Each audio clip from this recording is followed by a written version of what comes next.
Is this still going? Just keep it going. I'm sorry. Like, you're good. Oh, you talking to him? Just keep it. Hello, I'm Karree Belmares, and welcome back to another episode of Beyond the Athlete. Today, we're sitting down with Tobias Harris, who plays football for West Texas A&M. Thank you for being here today. Thank you for having me. Yeah, no today. problem. So, spring game is this Saturday. I know you're injured, but still, just tell me how you're feeling about this upcoming season. I'm definitely excited for this upcoming season. I think we have a chance at playoffs. I've never seen playoffs since I've been here, so I think that's a cool thing that we have a possibility to do. This spring game is definitely exciting to see my teammates, my second family, show everybody what they've been working for since this semester started. I think it's a good display of competition that will be out there Saturday, so definitely excited to watch. When did your love for football begin? My love for football began when I was, I think, 4. I think my mom and dad snuck me in. I wasn't even old enough to play. They lied about my age and put me in football. I used to go to all my brother's games, practices. I would actually, like, when his practices ended, I'd run out there, pick his pads up and carry it to the car just so I could feel like I was playing with him. I think that's when my love came, just being around the game, being around the culture of a brotherhood and a bond that was like unbreakable. How much older is your brother than you? So I had 2. Okay. So my first one, he's 18 months apart. Okay. And my other one, he's like probably like 3-4 years older than me. Okay. So you were always, The youngest. I'm sure, wrestling around with him, playing football. Yeah. Yeah. So everyone has their reasoning for doing whatever their craft is, yours being football. What would you say is your why for beginning in the first place and then sticking with it? I would say my why is a better future. I think football is a boat to get to another island. It's still gonna be hard to get there, but it definitely helps to get here. And I think me knowing that me playing football right now is bigger than me. It's bigger than what I'm doing because it allows me to get a degree and take care of my loved ones right now and my future loved ones later. That's a good reasoning. Thank you. Yeah, no worries. So where did you grow up? I grew up in Austin. Okay, so you're quite a ways from here. Yeah, 7 hours, 7.5 actually. What do you think about Canyon? Yeah, my first time seeing Tumbleweed was here. Tumbleweed. I thought that was a joke. I think that was real. So it was definitely a different experience. I'm used to living right across from Whataburgers and food stores. Like everything closes at 12. Here, if you don't get stuff by 10 o'clock, you're not eating. Yeah. So, Different. So yeah, it's definitely different. My high school was big, and my classroom size was the same size as it is in college now. So it's kind of like, it kind of was like, to me, like a prep school in a way, my first year, and it just kind of was like a smaller environment with it. Do you find that like being so far away from home is challenging at times? I definitely do. I get really homesick sometimes. I have days where I just kind of just want to be with my family, and I can't really go home. Sometimes it's just not feasible. It's not possible for me to go home. So like sometimes I spend Thanksgiving up here, or like spring break I'll stay up here because I just can't get home 7.5 hours. My mom, she lives in Florida now, so it's not easy just to drive to Florida or fly to Florida. So I spend Thanksgiving here sometimes. I think I'll spend like Christmas break here sometimes, and I mean I get lonely, but I understand that what I'm doing right now is all temporary. It's bigger than this, and so no matter what, it's gonna be dark. There's gonna be dark nights, but the sun gonna come up. It's consistent. Exactly. It's consistently gonna come up, and so me knowing that, I know that better days is gonna come when I'm down. So fill me in on the later part of your high school experience in regards to football. I think my later part was definitely exciting. I built best friends my senior year. They'll probably be my wedding. Like we just made a good run for a state title. We went like 4 rounds deep. I'll never forget those memories, just playing in the locker room, loud music, just messing around. I tell people all the time to enjoy football at high school level because it's the last time that it's just you're with your friends that you grew up in the neighborhood with. Yeah. And so I'll never forget those bonds ever. And if I could, I wish I could play like one more game of high school football just to be with my friends again. Yeah, that's like the last level that everything's just like fun. Fun and it's chill. not so serious. Yeah, it's not, exactly. Do you feel that you've made the same bonds with boys on the team here? I definitely do. I think being with them so long all day, every day, Yeah. you're eventually gonna have to start liking somebody. Yeah, eventually. we might not like everybody, but you're gonna like somebody. And I have like a little friend group here that I definitely hang out with, but I know all of them I can call up and they'll be there for me. That's important. Extremely. Good bonds. Yeah. Good team. Extremely. So when did you know you were going to play at the collegiate level, and how did that make you feel? I knew when I got my first scholarship, I think my junior year, and that's when I knew I was gonna play college football. I definitely did. Like everyone thinks they're going to D1, Yeah. but I stopped growing at 5'7", so that's when I knew I was like, all right, D1's it's not finna happen. Yeah. So D2. D2. That's okay. I thought just honestly it's the chance to play football. Yeah. You know, that's all that matters. I believe that when I started going into my senior year and the year I started having, that's when I realized that okay, you can play this. You can play college football. And then I just stopped worrying about getting scholarships. I worried about actually just playing. Yeah. And it's gonna come when it comes, but I can't rush it.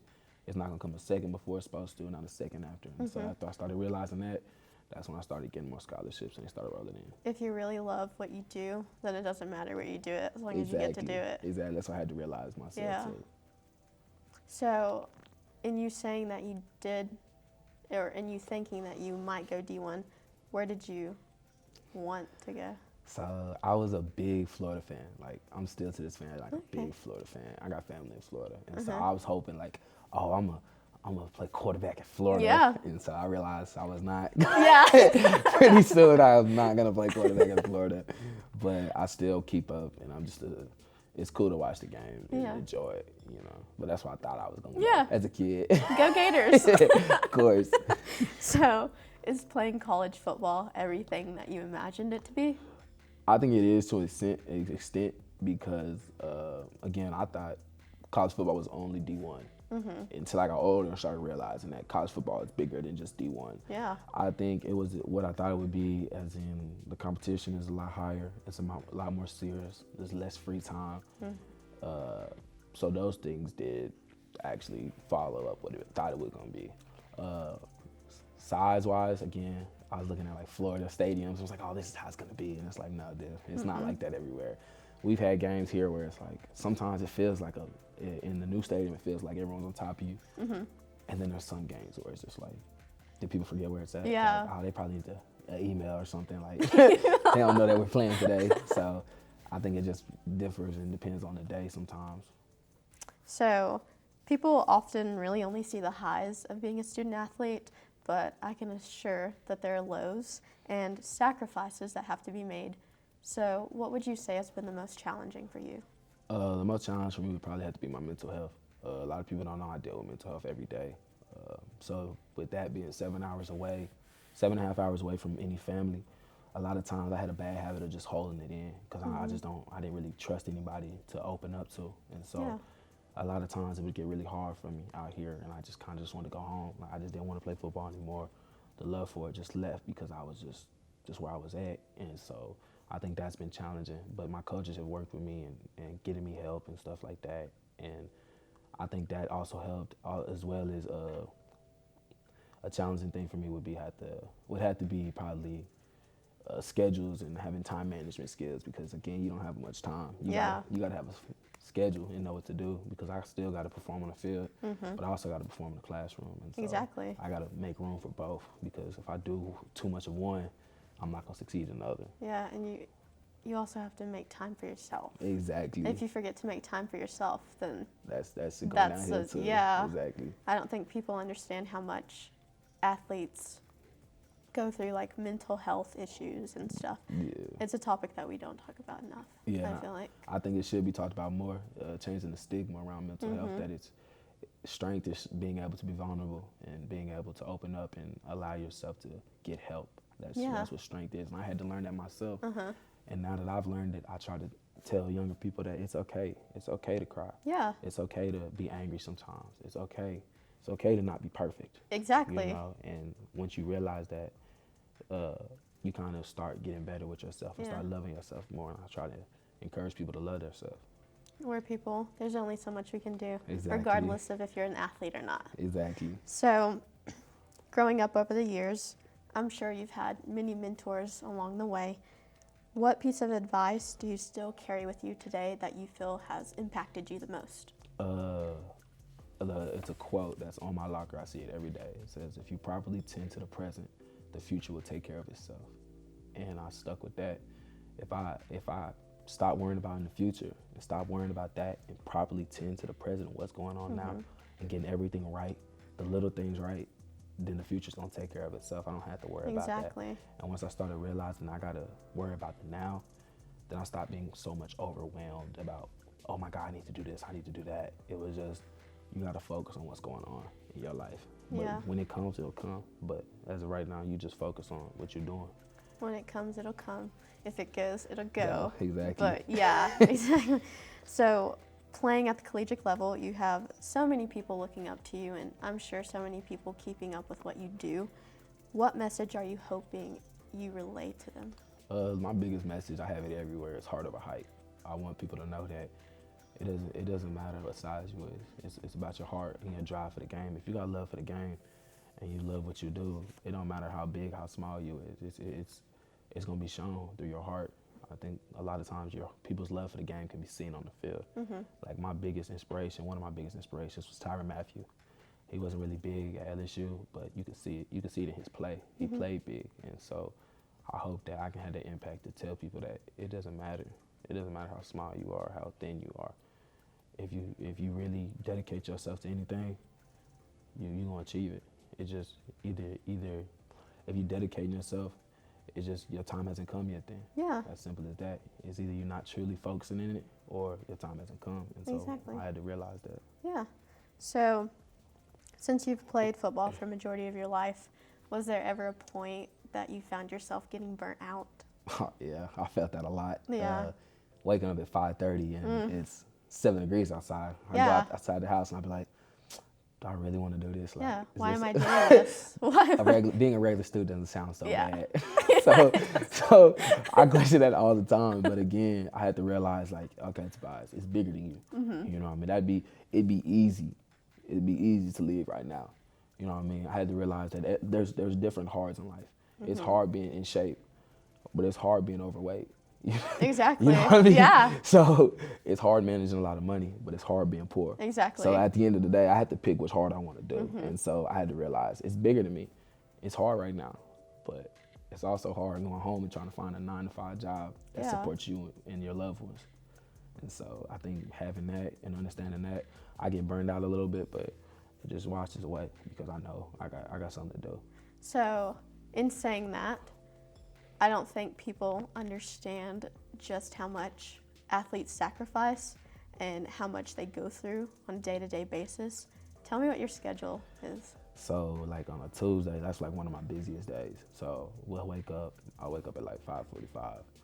I'll be at the on the field or in the locker room by 6:15, on the field by like 7. We got practice from 7 probably to 8:30. We got out the locker room by like 8:45, 9. I go eat breakfast, probably for like 30 minutes to an hour. Then I get dressed and get ready for school, class at 11, 12, 15. Then I got lunch that I got to eat, get little stuff taken care of. Then I got class again at 1:30 till 2:45. And then after that, I have a 3 o'clock until 4:15. Then I got to go to treatment. So treatment's like an hour. So I got 4:15 probably to 5. As soon as 5 it hits, I got to go to work, 5:30 to probably like 10, 10:30. Come home, do homework. I'm in bed by 11, 12. Wake back up at 5:30.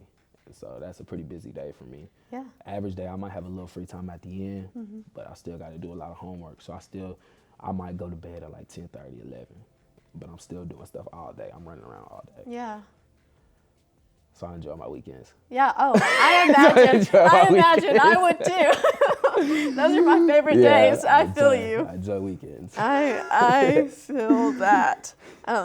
If you could play any other sport, what would you have played? I probably would have played baseball. Baseball. Yeah, my senior year of high school, I played baseball, and I realized that like, oh, this sport is what it is. It's cool. This is where it's at. That's where it's at. It's dope. And so like, I had to realize like a lot of times because football and baseball are different. Because baseball, you have to learn to accept failure. And so like me going up to bat, like I remember my first time someone threw like a curveball at me, and I thought it was gonna hit me, so I turned around. he just struck me out, and I'm like, oh gosh, like this dude's cold. Yeah. Oh. So I just think the game, when you actually understand it, the game is so peaceful and the game is so interesting. But you have to understand of what's going on to actually sit down and watch it. And so if I could redo everything, I probably would have played baseball. Okay. I would have Okay. played baseball. That's interesting. Okay. I like it though. Yeah. So, how would you say playing football at WT has affected your life? From a football perspective, I learned to love the game more. When we played at Kimbrough my first year, it felt like nobody was there. Like there was fans, but it wasn't really a lot of people. Like end of my high school game, our stadium sold out. It was so loud. Like a conversation like this, I couldn't hear it. Yeah. And so after my freshman year, I realized that I started to love the game more rather than loving the attention and what came with the game. And so from that, I just learned to take the little things that you're doing and love those little things, you know. And outside of football, again, I learned about the connections of a small town. Again, I grew up in Austin. There's no small town vibes. Yeah. And so you learn to love the small town feeling out here and love those connections and stuff like that. I know that, like, I feel like in order to play college sports, you have to really love The game. and not what comes with it in high school. You know, you have attention in high school. You have people, you know, constantly looking at you, hyping you up. But once you get to the college level, if you don't have the love for the game, It's going to show. It's definitely going to show. Exactly. And it's going to fade. Exactly, extremely, because you're not staying out here. You're not watching film every day. You're not having to go to weights. In high school, your weights is usually after practice. Yeah. Everything's done in the morning. Yeah. Or it's done by like 5. But here, like, you're going to take some time out It's your an day. everyday, And like, all day thing. Yeah, like I remember, it's a story I tell all the freshmen, like my first year. So we have a conditioning test. And so our conditioning test is like a 300-yard shuttle, like from the goal line to 25 back. You got to do that 6 times, like down, back 1. And so I passed my first one. My second one, I failed miserably. We worked out all day. And this is like my first day getting out my mama's car, like first day. And so that's how I get welcome to college. Then I go to sleep. Wake up next day, we go to the weight room, we get punished. We do a punishment lift. I come home and I just drop my bags. In my dorm, I just stare. I sit and I look right at the wall. Yeah. I didn't move probably for 30 minutes. And I was just like, man, I just might not want to do this anymore. Yeah. I was like, yeah, this might not be for me. And I was just like, I just sat there. I was like, yeah, I might just go home. I mean, I felt the same way. And like, I got here and running cross country and track, and I was like, this is not what I thought. Yeah. We got here the first day, and they're like, hey, how's it going? Second day, be here at 7 a.m. Yeah, and you're like, oh no, we're not gonna gradually like go into this. No, Yeah, like exactly. It's different. It's a different beast that you have to be prepared for. Yeah, you do. So tell me, what do you hope to be doing with your life in the next 5 years from now? In the next 5 years, I hope or see myself doing school psychology or getting my LCSW.